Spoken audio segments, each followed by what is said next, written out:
কাকে বিশ্বাস করবেন আপনি? বিশ্বাসটা করবেন কাকে? যখন মোস্তফা সরোয়ার ফারুকের মধ্যে একজন উপদেষ্টা হচ্ছে, বিশ্বাসটা আপনি করবেন কাকে? সারা জীবন মানুষকে পরকে শিখাচ্ছে, তার কোন যোগ্যতায় সে উপদেষ্টা হচ্ছে?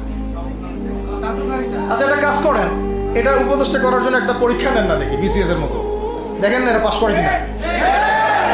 অথবা আপনি একটা কাজ করেন, ইসলামিক সেন্সের পরীক্ষা নেন, দেখেন কোরআন তেলাওয়াত করতে পারে কিনা। কিসের ভিত্তিতে হলো? এই যে এই সমস্যাগুলো থেকে গেছে, তারপরেও যা হয়ে গেছে হয়ে গেছে।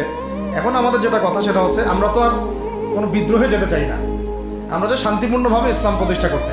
কিন্তু প্রয়োজনে যদি তারা মানে আমাদের উপর জুলুমের ভাষা বেছে নেয়, তাহলে আমরা অবশ্যই এবার প্রতিবাদের ভাষা বেছে নেব ইনশাআল্লাহ। এই প্রতিটা মেয়েকে আল্লাহ জিজ্ঞাসা করবেন, তোমাকে পর্দার বিধান দিয়েছিলাম, কেন পর্দা করো?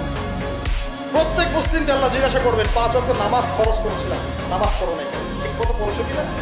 প্রত্যেক খনিকে আল্লাহ জিজ্ঞাসা করবেন, দাঁড় করিয়ে একজন করে, একসাথে 10 জন না, একজন করে আসো, একজন করে। এই আব্দুল্লাহ তুমি আসো, এই আব্দুর রহমান তুমি আসো, এই ওবায়দুল্লাহ তুমি আসো, এই রহিম তুমি, আব্দুর রহিম তুমি আসো।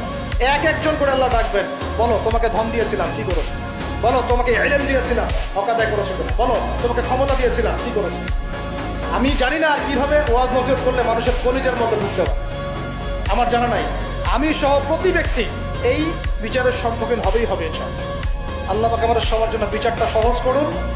এবং স্রষ্টার অবাধ্যতায় সৃষ্টির কোন আনুগত্য নেই, আল্লাহর অবাধ্যতায় সৃষ্টির কোন আনুগত্য